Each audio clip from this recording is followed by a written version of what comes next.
Hello and welcome, everybody. So, we're going to begin Memoirs of a Mystic with an opening invocation.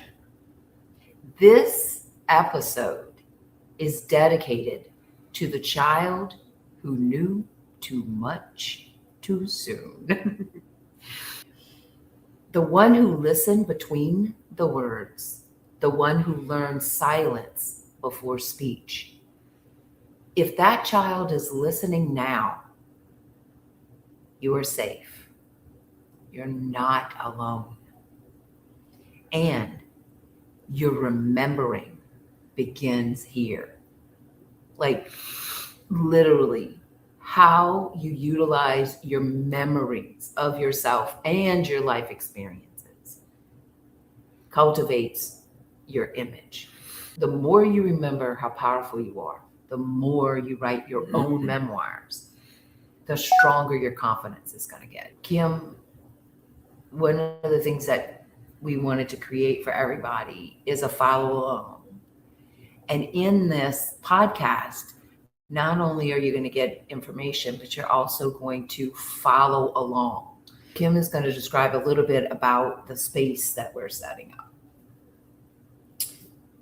Welcome to Memoirs of a Mystic. This is a listening sanctuary. If you're able, open a journal. You may pause this episode at any time. Your body gets to set the pace. And that's very important. I'm Tanya, if you didn't already know. I'm a guide, I'm a writer, I'm a mystic. And what I absolutely am devoted to is listening to the language of your soul. My work is centered around helping people remember who they were before the world told them who they are. And I'm Kim. I'm a space holder, intuitive, and witness to people's transformation. I'm here because I believe that healing happens when we feel truly seen. Truly seen. I also want to say before we get right into the topic and the first memory is why the word mystic. Okay, what is the definition of the word mystic? What it means, it's not about being special as much as it is about being authentic and honest about how you see the world and what you've experienced in the world. Carl Jung is one of my favorite Gestalt healers, and he's the one that wrote The Hero's Journey. If you study tarot or anything like that, it is actually the hero's journey of discovering who you are and your gifts and talents, right? Well, I really love his definition of a mystic. The psychologist Carl Jung spent his life studying the inner world, y'all, from dreams, symbolism, intuition, and spiritual experiences. He believed that a mystic is not someone who escapes reality. However, someone who has a direct relationship with the unconscious, okay, and the soul. That means that a mystic is someone who seeks a direct experience, not just something they read in a book. So a mystic embodies something, and it's an inner calling. Listening is so important. For Jung, a mystic is someone who is willing to turn inward. We can call that shadow work. We can call that self-reflection, whatever. But it's to face their shadow, to listen to their intuition, and to build a relationship with their own inner world. That is so important. Jung once said, who looks outside of themselves dreams, who looks within themselves awakens. And so that is what you're going to experience in listening to Memoirs of a Mystic. When we say Memoirs of a Mystic, we're talking about the memoir of someone who is learning to awaken. So the journal that you will be using will be your memoir to your own inner life. Yes. And, it's not so much having the exact same memories as someone else, but it's actually owning your own. Okay. Someone who is brave enough to listen, brave enough to feel, and brave enough to remember. If you're hearing the sounds of our voices, then you are that person. Welcome. Tonight, we begin with the first remembering. Do you have your journal? Okay. And this is about the child who knew too much too soon. Let's arrive there together. We're going to begin with an opening meditation. Let's begin with 3 slow breaths in.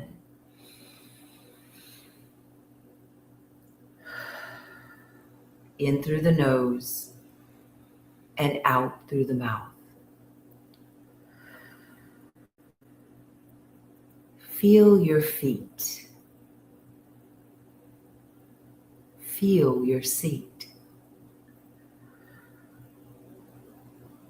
Feel the quiet miracle of being held. Let your body arrive before your story does.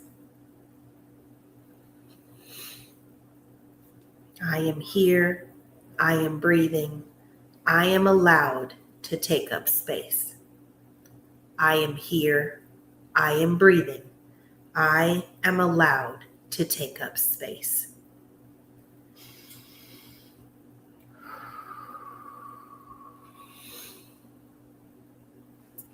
In this journey, now is the time that we're going to share our first mystical experience. What I want you to do as you're listening is to relax your brain and follow along as I share what happened to me when I was I was doing the math. I had to be in first grade. So what, that's 6, 6, maybe 7. 5 or 6. Yes. First grade is 6, 7. 6, 7. So this memory has a couple of components I want you to pay attention to. For me, number 1, I had a witness. Now, I'm not saying I didn't have, spiritual experiences before, but they weren't validated. It was kind of like, she likes to play with the fairies. She's always talking to her dolls. I could play for hours by myself in an imaginary world, right?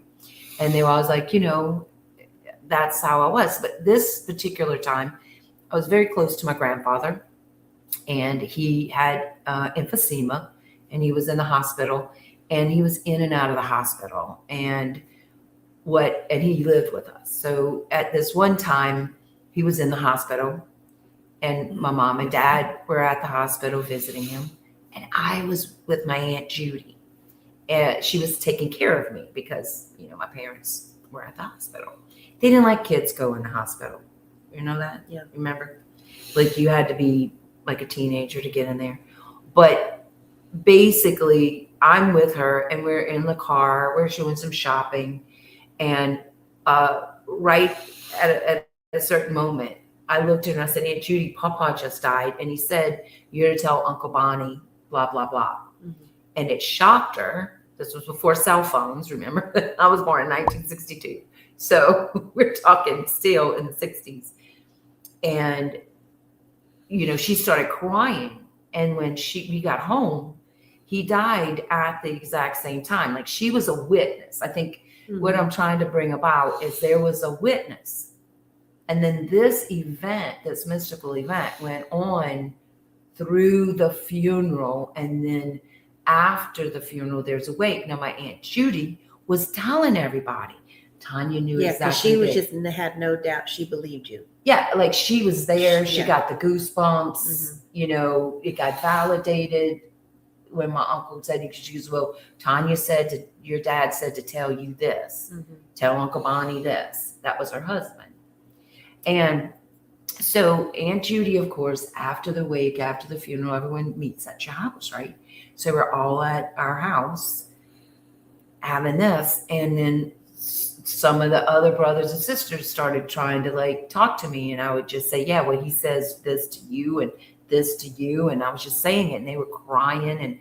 then my mom and dad got me and brought me into the bedroom and said, you're scaring people. Mm-hmm. Like it started this weird energy, you know what I mean, about they're letting this little girl run around this Mm-hmm. thing and say that, right? Then the other thing was in all of this emotional deal, I'm sitting on the bed. I have a very visceral memory. They put me on my bed in my bedroom and said, now listen, we want you to stay in here a minute. We don't want you to go out there. You're scaring people. And then my dad got down on his knees. It almost brings me to tears in front of me and said, did Dad have anything for me? And I tell him, and he just broke down sobbing. So it's that mixed message that I had, right? Like you have something. We know you have something. But we let's don't keep know. it secret over here in this corner. Yeah, because it scares people that don't know what's going on. Like I was too young and too naive. I think my parents were trying to protect me. They weren't like ashamed of me. Mm-hmm. Obviously not, right? So you're also deep in the Bible Belt. No, yeah, well, and people go, you know, it brings up all kinds of emotions, and I think very, very clear is that when we talk about your first mystical, like we're going to talk about yours too, one of the things you don't realize at the time is, like I did, and mine happened in childhood, and when we go deeper in this with people, Kim, you know, we weave in their human design. Mm-hmm. So I'm not going to do that here, but basically I've started to see a trend based on that when people are usually having their first remembrance. Because yours was like a little child. I was a whole ass adult before I had my first tell about mystical that. Experience. Mine was like, I was literally pregnant with my daughter at the time, but I didn't know yet what gender she was. Right. And, you know, I'm laying in bed with my boyfriend at the time, and we both wanted a girl. Right. So we were just thinking up girl names. I don't want Olivia. I don't want that. I don't want Persephone. I want all the Ashleys I know are bitches. So it's like, you know, you go through all the names that you don't realize you hate until you start saying it. And then I had this thought. I was like, there's a name that's tugging and I can't quite find it. And so I had this thought, what was that show I used to watch that came out, and it was about that fraud psychic. Yeah. Well, it was Psych. Right. Yeah, Psych. And what was the name of that detective that he loved? And I had the picture of like the little nameplate that said Detective Juliet O'Hara. And I was like, Juliet. And as soon as I said the name, Juliet, I had this vibration from like my head down to my feet. And that's her name, Juliet. And then my boyfriend said, what about blah, blah, blah? No. Because it was a certainty. It was a certainty. And it's like, that's her name. Right. And then we, you know, and like, I've got all these people around me at work going, oh, this is your first child. You don't know if it's going to be a girl. It could be a boy. And I was like, no. The certain, you know, that's that thing that you listen. Yeah. Like it like the inner voice makes itself so evident. Yeah. Like that's. And I was 21. So I was like a whole adult. Right. When that experience happened. Right. Right. And the thing is, I think that depending on when you have the memory of the awakening, right? Mm-hmm. Depends on how, like, for example, one thing is that my sensitivity wasn't considered intelligence. Right. You know, that's a big deal. Like right there, like mystics have a sensitivity that is actually the same intelligence. And also you don't even realize that at the same time you're exhibiting a gift. Like Kim got pushback. No, it's a girl and it's this. And like, you can't know that. Yeah. Like you can't know that. Like the world will start saying, don't know that. Yeah. And as a child, or even at 21, yeah, you don't know how to take it because your inner soul is so certain about something, and the rest of the world seems to be opposed it for a hot minute. Yeah. So I think that's something that, if I had to say what have I struggled with my whole life, is being half a mystic and half normal person. Trying very hard to be normal. And the more I try to be normal, the weirder. Yeah, because it's like the more that you continue to embody your mystical side, your religious side, whatever spiritual side, whatever you want to call it, it's like the more you feel like you want to embody it, and the more you start to embody it, the more there's that period where you really do feel like you're living two separate lives, because yes, you can't talk with something like this with people that you just, randomly see on work on a Tuesday. Right. Then they'll look at you like you damn crazy. That's it. And that's the whole deal about this. It's crazy making for people when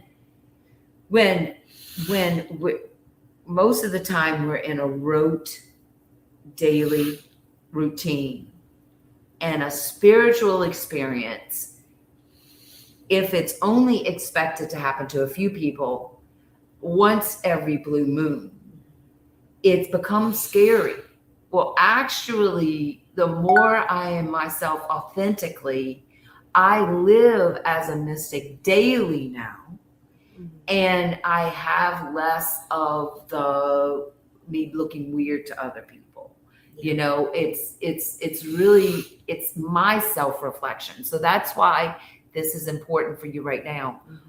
We're going to have some prompts. Now you can pause the video at this point, and we want you to write down your first mystical memory. How old were you, right? What were you doing? What were the conditions? Who witnessed you? Yeah. Okay. When did you first realize you were more aware than others? Yes. And because of this, like, what part is quiet? Because, like hers, when did she have to learn to stay quiet? Almost fucking immediately. That's right. Almost like from the get to the go. Like, tell me. But in private, let's Mine hide was it. a little bit less intense. Yes. But I'll just, you don't know what to talk about. Yeah. No. Yeah. Like, I mean, like, what did that part believe? Like, what did that part believe about? What did you believe about safety? What part of that, like, made you, was there a part of your little situation that made you feel safe, or made you feel, oh, no, I can't tell these people? Right. Yeah. What would you tell, like, what would you tell that little child if you were a child? What would I tell my 21-year-old self? I'm basically a child then. Right. My frontal lobe hasn't developed. Yeah, she didn't have a frontal lobe yet. And so I'm just running around going, okay, trying to trust the adults around me. You say so. I guess they don't know what the fuck I'm talking about. But I do know. You don't know. You see the conflict that it sets up, and the inner conflict, So with this, there is no wrong answer. There's only honesty. So just take your time to be able to write that down, and don't be afraid to go deep. Just go ahead and go with it. You can come back to this when you're ready. Yes. Now, Jung said, until you make the unconscious conscious, it will direct your life, and you will call it fate. So what we're doing right now, also in you following along and writing your memoirs, is you are diving into your subconscious, and you're going deeper in order to access more of your power with less inner resistance. Okay? So what we want you to know is that initially, and if you resonate with this, write about it. Many sensitive children learn to shrink, not because you're weak, not because you were weak, but because no one taught you how to hold your power. Okay? Nothing was or is wrong with you. Let's get that clear right now. You were perceiving without containment. Okay, like you have connection. I tell people I'm an ordinary person with supernatural connections. The deal is I had the ability to, Kim has the ability to, if you're listening to us, you have the ability to connect beyond trauma. All right? And when this happened, you weren't fragile. Right. You were just uncontained light that no one could handle at the moment. It wasn't you. It was the people around. That's it. They couldn't handle your light. Understand? Okay, so we're going to now, we want you to know this. Your nervous system is going to learn how to regulate the more and more you listen to Memoirs of a Mystic, because the more you claim your memories and you relax into them, they kind of evolve throughout your body and in your language. Your nervous system loves to learn through poetry and narrative. So it's one of the most leading edge human technology things that we're doing here on Memoirs of a Mystic, is integrating the leading edge neurotechnology with the power of your language in order to re-narrate your experience with your mystic powers. Okay? So Kim is going to lead us right now in like a 4-minute integration practice. Okay? Yeah, this is good to help you ground whenever you're getting, because some of these experiences that we have, like hers, she didn't know what was going on.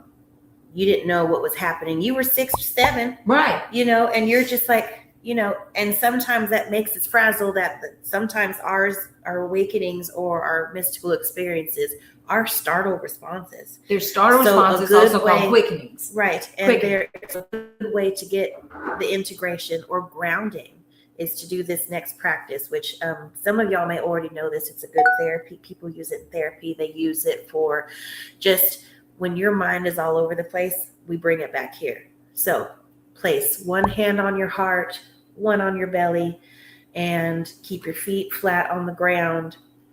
Or even if you're sitting cross-legged, just take some breaths, okay? Notice 5 objects in the room. Look at them. Describe what they are, either aloud or in your head. And just bring yourself back to here and now. Beautiful. Now I want you to also understand, because we're talking about a pump. One, get in the now moment. Connect to that sacral and that heart.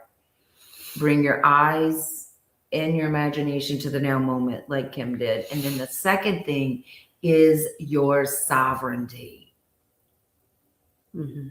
Okay? This is utmost important.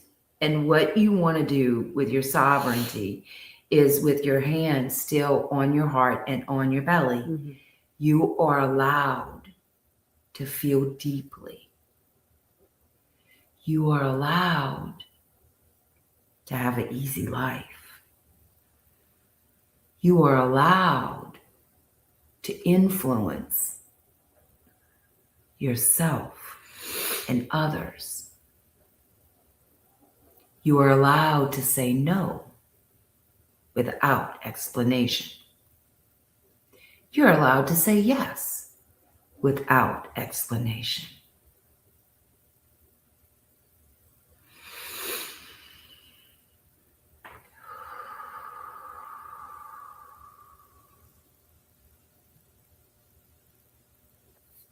Kim, is there anything you want to add before we do the closing of this first memory? No, she's good. I think we're good. So the closing blessing is, may what has been remembered today move gently through your life and flourish. May it soften your days and strengthen your boundaries. So until next time, tend to your inner child and keep writing your memoirs. Yes. And remember this. You are becoming fluent in your own truth. Have a good day. Be safe. Love you. Bye. Bye.